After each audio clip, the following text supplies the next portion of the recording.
Mas apenas complementando ao que o professor Augusto Zimmermann está falando. Eu acompanho esse tema de globalismo desde os anos 90, Pedro, quando eu fui prefeito de São Borja. Então, ali nós já debatimos os interesses do mundo em cima do Brasil, principalmente. Questões indígenas nada mais são do que interesses maiores, questões quilombolas, questões do MST, invasão de propriedade. E o último tema agora é o chamado aquecimento global. Vou responder algumas questões importantes que quem esteja nos assistindo presencialmente ou virtualmente preste atenção. Nós temos uma publicação do competente Evaristo Miranda, que é um grande cientista da Embrapa. Então, não estou falando de um chutador, é um cientista. E recomendo que leiam a revista Oeste, o que falou sobre aquecimento global. Eu quero aquele artigo que tem ali. 1870 a 2024, que nós estamos agora, esse fenômeno El Niño e La Niña já ocorreram 36 vezes no Brasil. 1870 a 2024. Quer dizer, isso é um fato que se repete. São ciclos que vêm de enchentes e secas que nós temos no Brasil. E apenas pegando um gancho aqui. El Niño é um fenômeno atmosférico oceânico de ocorrência no Pacífico Equatorial há milhares de anos. As águas ficam com temperaturas superiores à condição da média histórica. Essa mudança acarreta efeitos globais nos padrões da circulação atmosférica, transporte de umidade, temperatura e precipitação diferenciado em várias partes do planeta. As concentrações de águas oceânicas mais quentes na costa do Peru reduzem os cardumes e prejudicam a pesca. Por ocorrer no período do Advento Natal, os pescadores há séculos deram ao fenômeno o nome associado ao menino Jesus. Preste atenção. O que houve agora, que tu falou aí, que a Leila falou sobre Mussum, sobre Encantado, sobre Rocaçales, sobre a Serra Gaúcha, as águas começam para vocês e chegam a Porto Alegre através do rio Taquari. Esse é um efeito que se promove já há dezenas de anos, centenas de anos. Isso é normal. Então, essas são normais que nós temos. Então, o assunto que nós queremos comentar, dando sequência que o Zimmermann falou, são os interesses globais em cima desse assunto. Então, eles mexem com isso. Preste atenção quem está nos assistindo, virtualmente ou presencialmente. Hoje, o Brasil, no mundo inteiro, a emissão de gases de efeito estufa, no mundo inteiro, quem mais emite é a China. Segundo emissor, Estados Unidos, aí não é questão política, é esquerda e direita, e União Europeia. Esses três emitem mais de 70% dos gases de efeito estufa do mundo. Do mundo, não é agricultura, Márcia. Ninguém fala da indústria americana, da indústria chinesa, da indústria europeia, ninguém fala dos milhões, milhares de automóveis, ninguém fala. Agora fala no arroto, no peido, na vaca, das fezes de um boi ou de uma vaca que você está tirando leite aí no interior de Flores da Cunha, presidente do sindicato.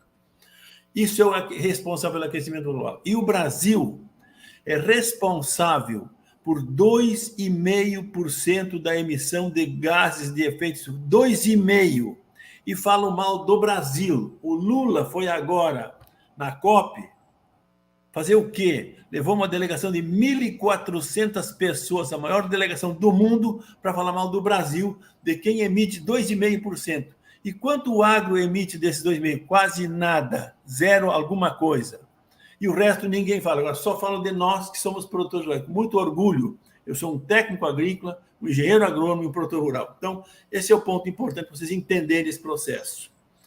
Então, não tem nada a ver com essa questão, mas muito mais com o interesse em combater, porque o Brasil, Márcia, Pedro e quem está nos acompanhando, hoje produz sem subsídios. Preste atenção. Vou dar alguns dados importantes para vocês. É os dados da OCDE. Os Estados Unidos, do valor da sua produção, recebe 26% de subsídio para produzir nos Estados Unidos. Os produtores recebem do governo americano. A União Europeia, 24% de subsídio, 24%. A China, 17%. E o Brasil, 3%. Nós não temos subsídio que os europeus, que os americanos e que os asiáticos têm para a sua produção. Então, nós concorremos com eles todos, no mundo inteiro, porque nós somos competitivos. Sem subsídios, nós ganhamos deles.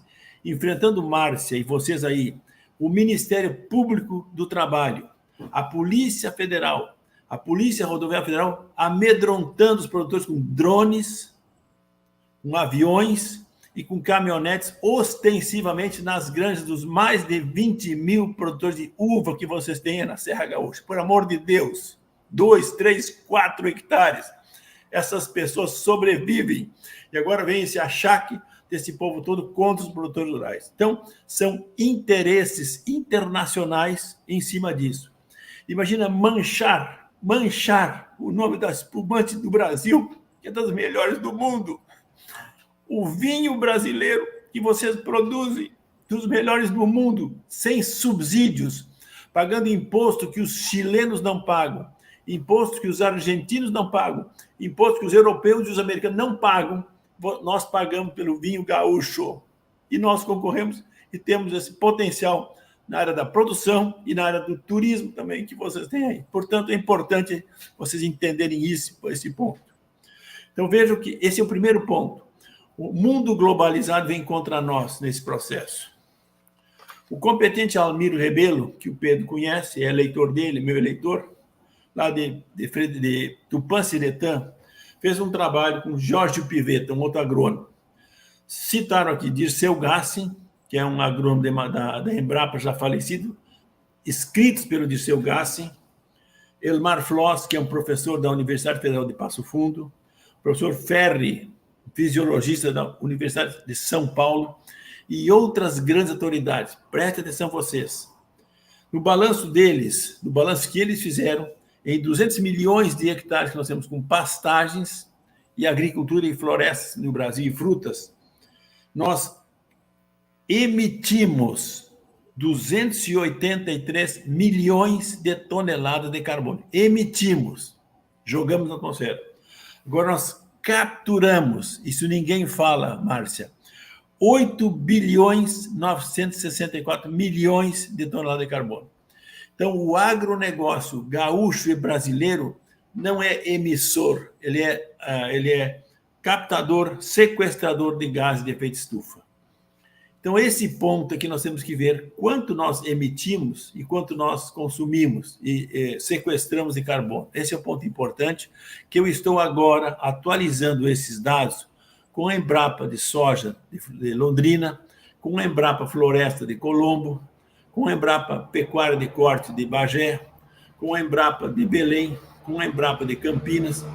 Hoje, cientistas estão avaliando o que eu estou falando para vocês.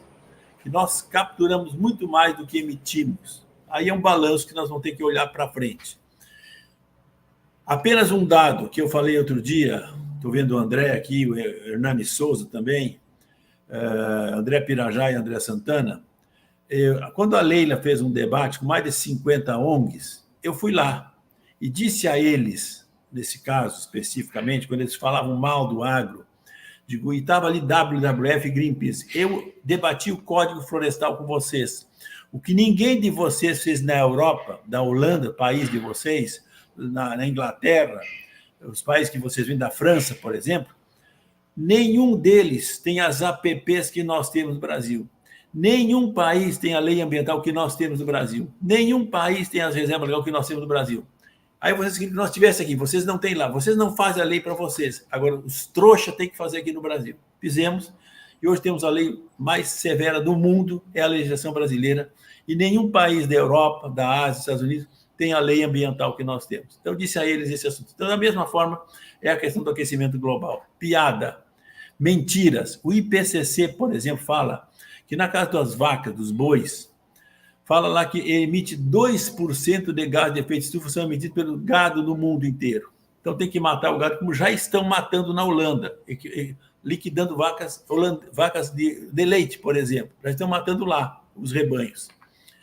E aí eu citei um trabalho que a Embrapa de Bagé tem, junto com a Universidade Federal do Rio Grande do Sul, que um boi e uma vaca emite no máximo 0,7% e o IPCC falou que é 2%. Digo, mentem essas entidades, porque chutam um número e alguém tem que aceitar. Então, essas questões todas, Márcia, Pedro, nós temos que debater na luz da ciência. Não quero chutômetros, como estão fazendo aí nesse caso. Então, são algumas das situações que nós temos, que nós debatemos, e vamos nos empenhar, sim, Márcia, junto com o Pedro e com os parlamentares, no trabalho na Câmara e no Senado, evitarmos que, mais uma vez, o agro brasileiro seja penalizado.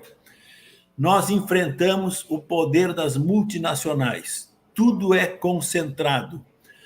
Fertilizantes. Meia dúzia de empresas mundiais dominam os fertilizantes no mundo, não é no Brasil.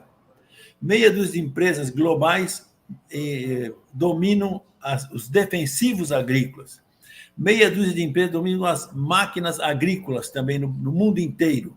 E assim, quem compra grão, soja, meia dúzia de empresas também dominam essas compras. Portanto, eles ditam as regras e querem ditar para nós isso aqui. Então, nós temos que nos libertar e, mesmo assim, dessa forma, nós somos o maior exportador de frango do mundo, de boi do mundo, de soja do mundo, de fumo do mundo, de cana-de-açúcar do mundo. Várias coisas. O Brasil é líder no mundial. E nós ganhamos o mercado dele. Eles querem agora nos tirar. E a questão do aquecimento global ligado à agricultura é justamente, para dizer assim, é mais um imposto, é mais um encargo que nós, produtores rurais, temos que pagar. Nós somos penalizados por essa concentração de todos os insumos que nós compramos para a nossa produção. Agora, querem botar mais um imposto, mais um atravo, que é isso aqui. Isso é ditado lá por eles. Fundação Bill Gates e outros grandes globalistas estão atrás desse assunto. O Pedro lembra o debate que nós fizemos na questão das vacinas, do tratamento precoce. A Pfizer, a AstraZeneca, Fundação Bill Gates, ganharam bilhões de dólares. Mataram mais de 7 milhões de pessoas, mataram no mundo inteiro e mais de 600 mil no Brasil, por conta de fazer o que eles queriam que fizessem, e fizeram. E agora vem vacina de novo para nós, para as crianças brasileiras serem vacinadas, e nós vamos fazer, Pedro, um debate lá no Senado agora no mês de fevereiro sobre esse tema de mais um absurdo. Portanto, essa questão, Márcia, do aquecimento global, estamos mostrando. Em 1926, preste atenção, 1926, há 100 anos atrás, houve uma seca pior do que essa desse ano, toda a região amazônica. O que existia de gente lá? O que existia de agricultura lá? Nada. Era só índio e muito poucas pessoas. Não existia automóveis, não existia indústria, não existia agricultura, nada. Era só mata na Amazônia. Como é que deu esse aquecimento, essa seca, em 1926? Portanto, há 98 anos atrás. Estes temas é importante que a sociedade se ligue.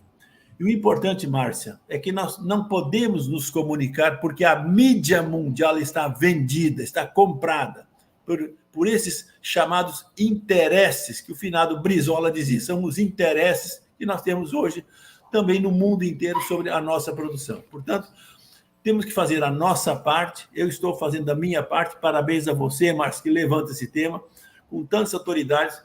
Agora, é uma briga, nós estamos de canivete, de bodoque, e os caras vêm com metralhadora para cima de nós. Temos que enfrentá-los. Parabéns ao professor Zimmermann, porque eu ouvi a fala dele, muito importante. E apenas para arrematar, hoje os europeus, os produtores da Holanda, da Alemanha, de toda a Europa, na França, estão se reunindo e protestando. Por quê? Porque lá querem tirar os seus subsídios. Lá já querem colocar esse imposto do carbono para eles também, eles já estão protestando. Então, nós temos que nos alinhar com eles também para que essa agricultura mundial não seja penalizada. Os pequenos agricultores da Serra Gaúcha, médio ou grande, não interessa o tamanho, todos nós somos penalizados nesse processo. Portanto, estamos juntos, contem conosco, que ele possa ajudar a frear esse movimento globalista, que é mais uma forma de alguém ganhar dinheiro nas costas de quem produz. Valeu, Márcia. Muito obrigado.